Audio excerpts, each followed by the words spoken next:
تو اس کا مطلب یہ ہے کہ انہوں نے ایک مثال قائم کرنے کی کوشش کی کہ بھائی اگر وہی بھی آئی ہوئی ہے تب بھی, حالانکہ اس میں تو کوئی وہ شک کی گنجائش ہی نہیں لیکن ہے. اگر بیٹی کی رضامندی نہیں ہے تو پھر کچھ بھی نہیں. بالکل. تو یہ ہے یہاں بھی جو ہے نا اب تھوڑا کم ہوتا جا رہا ہے, لیکن جب میں 30 سال پہلے کی بات کرتا ہوں اگر, تو 30 سال پہلے وہی ہو رہا تھا کہ ہم امپورٹ کیا کرتے تھے وہاں سے نا رشتے کیونکہ آسان ہوتا تھا. لیکن اب جو بچے یہاں پل بڑھ رہے ہیں ان میں 2 چیزیں ہوتی ہیں. ایک تو وہ کہتے ہیں جی کہ کزن سے چاہے وہ یہاں بھی رہتا ہو تب بھی نہیں کرنا ہے, کیونکہ دے فیل کہ بھائی وہ تو بھائی بہن. بالکل. ہاں, ایک وہ وجہ فیلنگ ایک اس کی وجہ سے ہے. اور وہ بالکل وہاں سے امپورٹ کرنا تو بالکل وہ کلچر فرق ہو جاتا ہے, چاہے وہ جیسا بھی ہو, لیکن کلچر بہت فرق پڑ جاتا ہے. ایون دو کہ سیم فیملی جو یہاں گرو اپ ہوئی ہے اور وہاں ہوئی ہے, بلکہ آپ پاکستان میں بھی مختلف علاقوں سے اگر گرو اپ ہوا ہے تو اس کا بھی کلچر مختلف ہو جاتا ہے. شہر اور گاؤں کا فرق ہوتا ہے, ماحول کا. صرف شہر میں رہ کے بھی لوگ گاؤں والے ہوتے ہیں اور گاؤں میں رہ کے بھی لوگ روشن خیال ہو سکتے ہیں, تو یہ ماحول کا بڑا فرق ہوتا ہے. تو اسی لیے یہاں جو لوگ رہ رہے ہیں مشکل ہے, ان کو بہت مشکل ہے کہ چھوٹا سا پول ہے اتنے بڑے ملک میں, اور ان کو پتہ نہیں ہوتا کہ کون مارکیٹ میں ہے, کون ڈھونڈ رہا ہے اپنی شادی کے لیے. تو اس لیے یہ 2007 میں یہ میں نے milanus.com بنایا تھا, جس کے ایک پلیٹ فارم جس کو ہم اناؤنس کرتے ہیں, ایک بینکوٹ ہال میں تقریب کرتے ہیں جس میں سنگلز رجسٹریشن کروا کے آتے ہیں اور وہاں اپنا رشتہ ڈھونڈتے ہیں. اور تو ہم نے مطلب یہ تو میں تو اس کو بہت اپریشیٹ کرتا ہوں کہ مطلب اس سے آپ نے پاکستان والا سا راستہ روکا ہوا ہے نا کہ بھائی ادھر آپشن دی ہوئی ہے, لوگوں کا اعتراض ہوتا ہے آپشن نہیں ہے, تو آپشن اس کے علاوہ سینکڑوں آن لائن آپشن موجود ہیں. تو میرا تو یہی ذہن ہے. اب اس پہ ظاہر لوگ پھر کچھ لوگ جو پرانی سوچ کے ہیں وہ تنقید بھی کرتے ہیں, ان کو برا بھی لگتا ہے. تو رائٹ, تو آپ چونکہ اب پوڈ کاسٹ کرتے ہیں تو آپ اگر اس سے شادی بیاہ کے موضوع پہ اگر بات ہو رہی ہے تو میرا خیال ہے کہ آئی ڈونٹ نو کہ آپ نے آلریڈی کچھ کیا ہے یا نہیں کیا. وہاں 2 مسائل اور ہیں, ایک جہیز شادی بیاہ میں جس کو آپ کہہ سکتے ہیں کاروباری, رائٹ, اور دوسرا ہے کاروکاری. تو اس کے بارے میں کچھ آپ نے کیا ہے یا آپ کوئی صرف اپنا کامنٹ دینا چاہیں گے؟ جہیز پہ تو اتنا میں نے نہیں بات کی, بالکل یہ آپ کی بات ٹھیک ہے, اور ایک کلچر کا حصہ ہے, لوگ کرتے ہیں, لیکن ٹھیک ہے جہیز کی ڈیمانڈ بالکل نہیں ہونی چاہیے. مطلب ہر گھر کو اتنا ہونا چاہیے کہ یار ٹھیک ہے ہم شادی کریں, ہم اپنا بھی لے سکتے ہیں, یہ ایک نارمل چیز ہے. لیکن جو دوسری آپ نے بات کی خاص طور پہ اس کے اندر میں اس کے مزید ڈیٹیل میں جاؤں وٹا سٹا میں. اچھا, تو جی کاروکاری الگ, جی دوسری چیز آ جاتی ہے. یہ تو بہت خطرناک چیز ہے, کاروکاری بھی انتہائی فضول اور گھٹیا چیز ہے, اور وٹا سٹا جو ہے وہ تو میرے خیال اس سے بھی گھٹیا چیز ہے. اور اس پہ تو میں بڑا بولتا رہتا ہوں اوپنلی, کیونکہ ہماری فیملی میں یہی ہوتا ہے نا, میرا بھی یہی ہونا تھا. بالکل, میں نے پھر وہ الحمدللہ ایک بڑا اسٹرانگ اسٹینڈ لیا, بچ گئے, پھر اپنی بہنوں کو بھی بچایا. کیوں مسئلہ یہ نہیں, میرا وہی حساب تھا نا جو میری ابھی سوچ ہے, میری بچپن میں بھی وہی سوچ تھی. میں نے کہا تھا مجھے کوئی اعتراض نہیں ہے کزن کے ساتھ شادی کرنے پہ, لیکن اس کے بھائی کی میری بہن کے ساتھ نہیں ہوگی. میری بہنوں کے رشتے ایسی جگہ کریں جتنی, اب انہوں نے ماسٹرز کیے ہوئے ماشاءاللہ لاہور کی اچھی یونیورسٹی سے, تینوں بہنوں نے, اب تینوں ماشاءاللہ اپنے گھروں میں خوش ہیں, تینوں کی آؤٹ آف فیملی شادی ہے.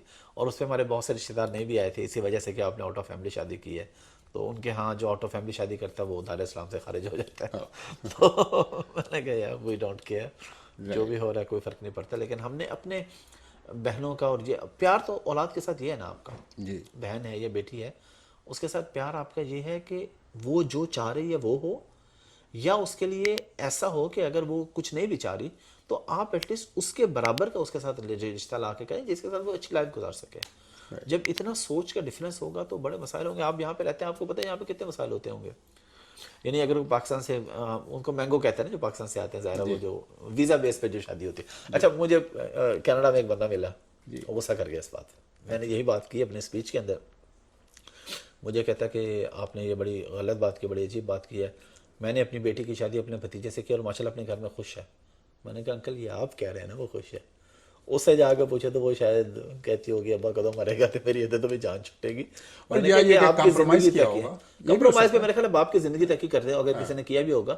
اور پھر extra marital affairs, extra marital affairs لڑکے کا ہو یا لڑکی کا ہو, قصور اس کے ماں باپ کا ہوتا ہے. جب آپ ان کے پسند کی جگہ پہ شادی نہیں کریں گے, ان دونوں کے ذہن وہیں اٹکے ہوں گے, ایکسٹرا میرٹل افیئرس کی طرف جائیں گے, تو وہ اس لڑکی کا اس لڑکے کا کوئی قصور نہیں, اس کے ماں باپ اصل میں مجرم ہے کہ اگر انہوں نے ان کا صحیح رشتہ کیا ہوتا تو وہ اس چیز میں نہ پڑتے. 90% کیسز میں اس کے ذمہ دار ماں باپ کو سمجھتا ہوں. اوکے, میرے پاس سوالوں کا جو ہے وہ تو ختم ہو ہو گیا گیا ہے. ٹھیک ہے, ابھی ویسے کچھ اب کوئی چیز ایسی رہ گئی جس میں کو کر لیں ہم؟ نہیں, آل سیٹ ہے. بس آپ بھی ماشاءاللہ مجھے بڑا اچھا لگا اس دن جب ہم ایونٹ پہ ملے تھے, جی تو آپ کی جو گفتگو تھی وہ مجھے بڑی پسند آئی, اور پھر خاص طور پہ اینڈ پہ جو آپ نے مجھے اس بات پہ اپریشیٹ کیا کہ آپ پاکستان سے ہو کے اور گاؤں سے ہو کے بڑی روشن خیالوں والی باتیں کر رہے ہیں. نہیں یہ تو ہے. تو میں نے کہا میں کوشش کر رہا ہوں, میری ایک کوشش, اور میں یہ نہیں کہہ رہا میں پرفیکٹ ہوں, جی میرے اندر غلطیاں ہو سکتی ہیں, میں جو بات کر رہا ہوں اس پہ بھی غلط ہو سکتی ہیں, لیکن آپ اس کو سن لیں جو آپ کو اس پہ سے حصہ بہتر لگے کہ ہاں یہ بات ٹھیک ہے تو اس کو لے لیں, جو آپ کو لگے غلط ہے تو ٹھیک ہے, کوئی مسئلہ نہیں, آپ اختلاف کر سکتے ہیں, اس میں کوئی ایشو نہیں ہے. جی جی جی نہیں میں تو خوش ہوتا ہوں کہ اگر کوئی ایسی چیز وہاں نظر آ رہی ہے کہ جو کہ ہم یہاں آنے کے بعد ہمارا ذہن بدلا اور ہم نے دیکھا کہ یار یہ, بلکہ اکثر اب تو دیکھتے ہیں اسلام ہم لوگ وہاں کرتے ہیں, لیکن اکثر اسلام کی جو ایکشن میں ہمیں نظر آتا ہے نا وہ یہاں نظر آتا ہے. جی بالکل. تو بڑی خوشی بھی ہوتی ہے, اور ہم کہتے ہیں یہ چیز ہمارے یہاں ہونی چاہیے تھی, یہاں ہے. اور میں آپ کو ایک مثال بالکل چھوٹی سی دیتا ہوں. آپ یہاں پہ سڑک پہ اگر واک کر رہے ہوں گے نا, کسی کے آئی کانٹیکٹ ہو جائے, وہ آپ کو نوڈ کرے گا, اسمائل دے گا. یہ تو ہمارے یہاں ہونا چاہیے یار, یہ ایک سنت ہے مسکراہٹ, لیکن ہمارے یہاں اگر کوئی مسکرا دے تو اس کو وہ پہلے وہ گھبرائے گا کہ یار یہ کیوں مسکرایا, کیوں تھا, رائٹ. پھر سوچے گا پتہ نہیں جانتا ہوں میں, یہ مجھے جانتا ہے, میں نہیں جانتا. کچھ اس طرح کی باتیں سوچنا شروع کر. اوور آل سوسائٹی ڈپریسڈ ہے نا. ہم نے تو بعض یہ بھی فیل کیا, کسی کو سلام کرے تو وہ بڑے غصے سے جواب ہی نہیں دے رہے ہوتے کہ بھائی کیا ہے بھائی, ٹھیک ہے تم اپنے راستے ہم اپنے راستے. تو یہ ساری چیزیں دیکھ کے یہاں اب اتنے عرصے یہاں رہنے کے بعد جو ہے نا بہت سی چیزیں ہمیں لگتی ہیں کہ ہمارے پاکستان میں ابھی تک چل رہی ہیں. مثلاً ابھی اسموکنگ, سگریٹ یہاں پہ ہر جگہ بین کیا ہوا ہے. وہاں آئی ڈونٹ نو کہ ابھی بین ہے یا اس پہ امپلیمنٹ ہے کہ نہیں ہے. بین تو ہوگا مگر امپلیمنٹ نہیں ہوتا ہوگا. یہاں تو آپ بالکل نہ آفس میں, نہ گھر میں, نہ بس میں, نہ ٹرین میں. ہاں پبلک پلیسز پہ بالکل آپ نہیں کر سکتے, بالکل نہیں کر سکتے, ایسا ہی ہے. تو پاکستان میں تو ایسا نہیں ہے سسٹم. تو یہ ساری چیزیں نا, تو یہ چھوٹی موٹی چیزیں ہیں, بڑی چیزیں نہیں بتا رہا ہوں میں. بڑی چیزیں تو اور بہت ساری جو ہیں, وہ جو ٹالرنس کا جو سب سے بڑا ہے, وہ جو کہ ہمارے مذہب میں بھی بتایا ہے کہ بھائی سب سے اچھا وہ ہے جس کا اخلاق اچھا ہو, سب سے اچھا. دعا ہی کی جا سکتی ہے کہ اللہ تعالیٰ بہتر کرے ہمارے لیے, ہمارے بس ہم یہ کر سکتے ہیں. بالکل. اور ہاں ایک اور چیز جو میں لاسٹ پہ میسیج دینا چاہوں گا یہاں کے لوگوں کو, یہ بھی میرے مہم کا حصہ ہے جی, کہ آپ لوگ یہ رہتے یہاں پہ ہیں تو پراپرٹیز آپ پاکستان میں کیوں بناتے ہیں؟ ایک آدھا گھر ہونا کوئی ایب نہیں, ہونا چاہیے, لیکن پورا اپنی سیونگز پاکستان میں لگا دینا اور یہاں پہ مشکل لائف گزارنا. یا تو آپ کے پاس اتنے ہوں, آپ کہیں جی ٹھیک ہے میں نے $2-3 بلین پاکستان میں انویسٹ کیا, تو $2-3 بلین یہاں بھی کیا ہوا ہے, اٹس فائن. لیکن میں یہاں پہ ایسے لوگوں کو بھی جانتا ہوں کہ 2 کمرے کے گھر میں 8-8 لوگ رہ رہے ہیں, اور پاکستان میں 4 کنال کی کوٹھی ہے جس میں 2 سال بعد جا کے آپ نے 10 دن کے لیے رہنا ہوتا ہے. تو لوگوں کو دکھانا چھوڑیں, وہ گھر آپ نے لوگوں کو دکھانے کے لیے بنایا ہوا ہے. ہاں آپ کا یہاں پہ بھی اچھا گھر ہے, پاکستان میں 10 کنال کی کوٹھی ہے, ویری گڈ, بہت اچھی بات ہے. لیکن یہاں پہ آپ کا لائف سٹائل اگر بالکل نارمل ہے اور پاکستان میں آپ لگژری شو کر رہے ہیں تو یہ غلط بات ہے. یہ اپنے بچوں کو یہاں پہ اچھا لائف سٹائل دیں, اچھی گاڑیاں یہاں پہ دیں, اچھے کپڑے یہاں پہ دیں, اچھا گھر یہاں لے کے دیں, اچھی آؤٹنگ یہاں پہ کروائیں. پاکستان جب جائیں تو ٹھیک ہے, وہاں پہ وہ جو آپ تھے وہی نارمل بھی لائف دکھا دیں تو کوئی فرق نہیں پڑتا اس سے. میرا اس معاملے میں ایک فلاسفی ہے. اکثر لوگ مجھ سے پوچھتے ہیں کیوں میں انویسٹمنٹ ایڈوائزر ہوں, فائنینشیل ایڈوائزر ہوں, تو اکثر, حالانکہ میرا اس سے کوئی تعلق نہیں, پاکستان میں آپ کیا انویسٹ کرتے ہیں مجھے کوئی پتہ نہیں, لیکن میں ایک بات ان سے کہتا ہوں. اکثر مجھ سے پوچھتے ہیں یار پاکستان کی پراپرٹیز میں بڑی وہ انکریز ہو رہی ہے, اضافہ ہو رہا ہے, اس کی ریئل اسٹیٹ بڑی زبردست جا رہی ہے, کیا خیال ہے؟ تو میں ان کو 2-3 باتیں کرتا ہوں. تو وہ آپ کے میرے خیال میں پوڈ کاسٹ کے تھرو میں یہ بھی کہنا چاہوں گا کہ سب سے پہلی بات تو یہ ہے کہ مجھے کسی ایک بہت دانشمند شخص نے ایک بات کہی تھی جو میرے ذہن میں ایسے گھس گئی ہے. وہ میں کہتا ہوں, سب سے پہلے میں کہتا ہوں دیکھو, جائیداد اور بچے اپنی نظر کے سامنے ہونے چاہیے. یہ مجھے کسی نے کہا اور میں نے کہا بالکل صحیح کہہ رہا ہے. یہ 2 چیزیں آپ کی جو ہے نا دونوں اثاثے ہیں, مختلف اقسام لیکن سامنے رہنی چاہیے. تو پاکستان میں آپ کرنا چاہتے ہیں کر دیں, لیکن بہت زیادہ نہ کریں کہ اگر کبھی دیکھیں نا وہاں 2 پرابلمس ہیں. ایک تو یہ کہ کوئی پتہ نہیں ہوتا ہے کہ آپ کے ریئل اسٹیٹ پہ کب کسی کا قبضہ ہو جائے گا. بالکل ٹھیک ہے, ایک تو وہ رسکی ہے. دوسرا جو ہے رسک اس میں یہ ہے کہ ویلیو تو بڑھ گئی ہے ریئل اسٹیٹ کی, لیکن جو ڈیویلویشن ہوئی ہے, ڈالر بھی اس دوران ایسے ہی ہو گیا. اب میں آپ کو اپنے مثال بتاتا ہوں. میں نے ایک پلاٹ لیا پاکستان میں. جب میں نے لیا تھا تو وہ اس وقت ڈالر کا ریٹ تھا 160 روپے. تو وہ پلاٹ تقریباً مجھے ڈالرز کے حساب سے اس وقت پڑا تھا کوئی $1,10,000 کا. آج اس پلاٹ کی قیمت وہاں پہ 3 کروڑ ہے, لیکن میرا ابھی بھی $1,10,000 ہے. بالکل تو کوئی کچھ نہیں, کوئی بڑھتا نہیں ہے, کچھ نہیں ہوتا. بالکل ہاں, میں ان لوگوں کی بات کروں جو یہاں پہ رہتے ہیں نا, ان کو یہاں پہ اسپینڈنگ کرنی چاہیے, یہاں پہ انویسٹ کرنا چاہیے. ابھی ہمارے جو دوست, جو میرے ہوسٹ ہیں یہاں پہ, جو مجھے یہاں لائے, عابد بھائی بیک کیمرہ بیٹھے ہیں, انہوں نے بھی وہاں پہ کیا تھا, اچھی خاصی انویسٹمنٹ کی تھی پاکستان میں کسی کے بھلے کے لیے کہ چلیں فلاں کا رسک لگ جائے گا. وہ سب کچھ ڈوب گیا, وہ سارا کھا پی گیا, اور ایٹ دی اینڈ انہوں نے کہا بھی میں نے معاف کیا, میں مزید لاس کے لیے پیسے نہیں دے سکتا. تو بالکل آپ جہاں پہ ہیں, یہاں پہ لوگوں کی سوچ میں یہ مانتا ہوں کہ پازیٹیو تھنکنگ ہوتی ہے کہ چلیں یار کسی غریب کا بھلا ہو جائے گا. لیکن غریب کا بھلا کرنے کے لیے بھی جب تک غریب کو محنت کرنے والا نہیں ہے نا, اچھا نہیں ہے, اس کے بھلے سے پرہیز کریں. یعنی اگر آپ اس کو صرف اسی بات پہ لگا دیں گے کہ ٹھیک ہے, یعنی آپ سوچیں نا کہ بندہ 4-5 کروڑ کی انویسٹمنٹ بھی کر دے اور مہینے کا 30 لاکھ دے بھی رہا ہے کہ لاس میں جا رہا ہے بزنس, تو ایسے لوگوں سے اوائڈ ہی کرنا چاہیے. آپ تو وہاں سکھا رہے ہیں لوگوں کو کہ بھائی یہاں کوئی اسکل حاصل کرو ایسی کہ جس کا استعمال امریکہ اور یورپ والوں کو کرو اور پیسے کماؤ. لیکن اکثر کالیں پاکستان سے آتی ہیں یہاں پر جی کہ جی بہت مشکل میں ہے, وہ بیوی بیمار ہے, بچہ جو ہے وہ پریشان ہے, کچھ اس طرح مدد کر دو. اور میں اس کے خلاف میری فلسفی یہ ہے کہ نو وے, تم جتنے بھی ہوگے یقیناً ہو سکتا ہے بعض اس میں یقیناً حقیقتاً غریب ہوں گے, لیکن میرا طریقہ یہ ہے کہ بھائی آپ جائیں لوکل جگہ, مسجد میں جائیں کہیں, وہاں سے آپ مدد حاصل کریں.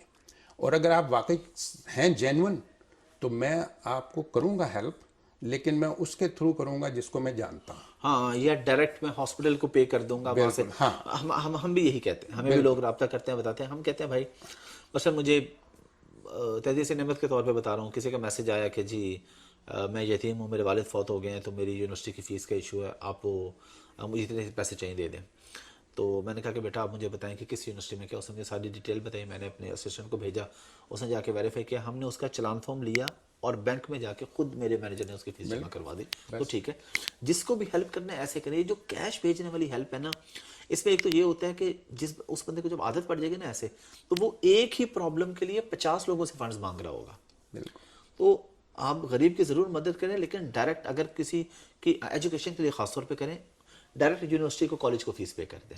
بیماری ہے ڈائریکٹ ہاسپٹل کو پے کر دیں, اچھے ہاسپٹل کو جہاں پہ آپ کو پتا ہو, ورنہ ہاسپٹل سے مل کے بھی فراڈ ہو جاتے ہیں.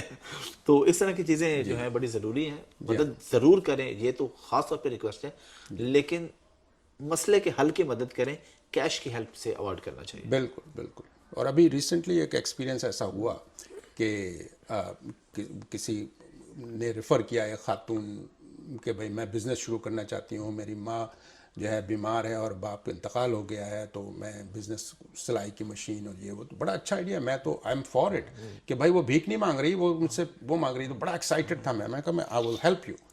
لیکن پھر مجھے کسی نے مشورہ دیا کہ تم کو کرنا ہے تو ایسا کرو, وہ الخدمت سے اس کا تعلق ہے. تو میں نے کہا کہ جو لوکل الخدمت ہے آپ کے گھر کے قریب, وہ اس کے پاس جائیے, میں ان کو پیسے بھیجوں گا, آپ سے وہ ہیلپ کریں گے. تو اس طرح سے پھر ٹھیک ہے. یہ تو بہت اچھا آئیڈیا ہے نا. اب الخدمت ہے یا MTJ فاؤنڈیشن ہے, یہ سب جو فاؤنڈیشنز ہیں یہ کیا کرتے ہیں, پورا A to Z ویریفائی کرتے ہیں. اچھا, بہت ساری فاؤنڈیشنز کے ساتھ ایسے بھی ہو رہا ہے, اور MTJ فاؤنڈیشن اور کچھ فاؤنڈیشنز ایسی بھی ہیں کہ جو ویسے ہی آپ کو ہیلپ کر دیتی ہیں. وہ کہتے ہیں کہ ویریفیکیشن کی ہیلپ کر دیں گے, آپ بے شک ہمیں پیسے نہ دیں, پیسے آپ ڈائریکٹ دیں, لیکن پورے پاکستان میں آپ کو کوئی کیس ویریفیکیشن چاہیے تو ہم آپ کو پورا کر کے دیں گے کہ واقعی جینوین ہے کہ نہیں. تو اس طرح کرنا چاہیے, مدد بہت اچھی چیز ہے. تو آئی ایم فار اٹ. تو میرا خیال ہے آپ کا وقت کا آپ کا اور آپ کی باتوں کا، اور بہت شکریہ. آپ کا شکریہ، آپ نے بلایا، بڑی اچھی گپ شپ رہی آپ سے. بالکل انشاءاللہ، اور پھر آپ سے اب مزید تعلق رہے گا. انشاءاللہ Stay انشاءاللہ رابطہ connected. رہے گا. Let's stay انشاءاللہ connected. انشاءاللہ. اللہ حافظ. اللہ حافظ.